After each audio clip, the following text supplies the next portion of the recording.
ராணிப்பேட்டை மாவட்டம் வாலாச்சாப்பேட்டை அருகே வன்னிவேடு பகுதியில் குடியிருப்பு பகுதிகளை மழைநீர் சூழ்ந்துள்ளது.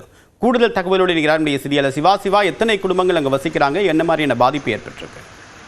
நிச்சயமாக தேவா, வாலாஜாப்பேட்டை அடுத்த வன்னிவேடு ஊராட்சிக்கு உட்பட்ட இந்திரா நகர் பகுதி இருக்கு. இந்த இந்திரா நகர் பகுதியில் பார்த்தீங்கன்னா 400 குடும்பங்கள் வசிக்குது. இந்த தொடர் மழையாலும் காலை முதல் இருந்து 3 மணி நேரமாக பெய்த மழையாலும் அந்த பகுதியில் வெள்ளம் சூழ்ந்திருக்குது. குறிப்பா சொல்ல போனா தேசிய நெடுஞ்சாலை அந்த கால்வாய் செல்லக்கூடிய முழுமையாக அடைக்கப்பட்டு இந்த பகுதிகளை வெள்ளம் சூழ்ந்துள்ளது. சம்பவ இடத்துக்கு வந்த வன்னிவேடு ஊராட்சி மன்ற தலைவர் அந்த அந்த கால்வாய்களை தூர்வாரி அந்த மழைநீரை வெளியேற்றும் பணிகளை மேற்கொண்டார். குறிப்பாக சொல்ல போனா இந்த பணிகளை வருவாய்த்துறையும் மற்றும் அந்த தேசிய நெடுஞ்சாலை துறை அதிகாரிகள் தான் பணிகளை மேற்கொள்ள வரும். ஒவ்வொரு மழையின் போதும் இந்த காவாக்களை தூர்வாராமலும் இந்த நெடுஞ்சாலை செல்லக்கூடிய கால்வாய் முழுமையாக மண்ணால் சகதியால் அடைப்பட்டு இருக்கிறது பொதுமக்களுக்கு ஒரு குற்றம் சாட்டுள்ள.